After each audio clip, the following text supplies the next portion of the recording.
Business news now, and the newly proclaimed King Charles has always run a business portfolio. Assets in his own estate are worth more than £1 billion.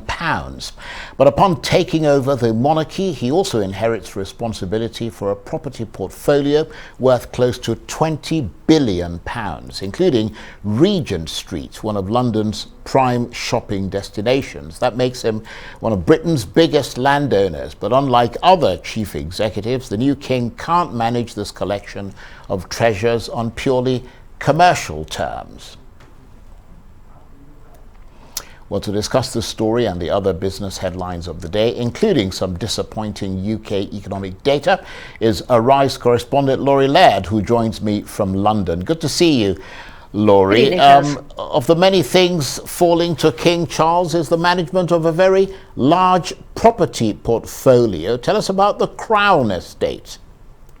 You're right, Charles. The new king has so much on his plate, and we forget that he is actually a businessman in so many ways. Let's start with the Crown Estate, but the royal assets fall into a number of different buckets, if you will. The Crown Estate is the biggest one by far. It holds assets worth about 16 billion £16 billion pounds sterling. Most of that is in land, but some of it is in other financial investments, securities, and that sort of thing.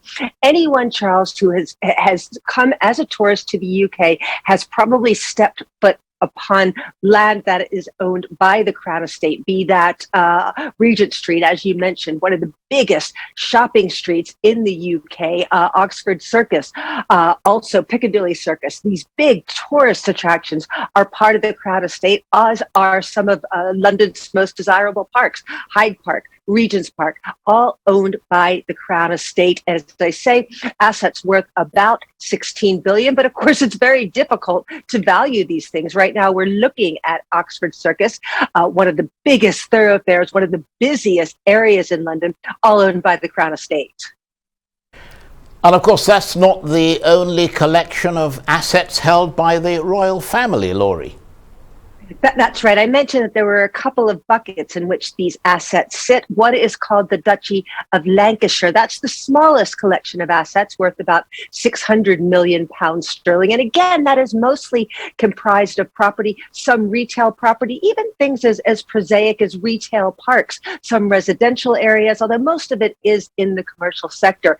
The other bucket, if you will, is called the Duchy of Cornwall. Now, this is a much bigger proposition, worth about £1 billion sterling. And this was, to a certain extent, the new king's, a lot of his pet projects, a lot of the things that he felt very strongly about were contained in this area. One was called Poundbury, and I hope we could show you a picture of that. It is a residential area in the west of England, and it was built with King Charles, really getting involved in the architecture there. He has been such a spokesman against modern architecture, and he tried to develop a residential and commercial area in keeping with more traditional English architecture. Now that stays in the Duchy of Cornwall, which is just been, and here we go, we can see some images of Poundbury in front of us. This is a fairly new development, although you can see that some of the buildings are more in keeping with an older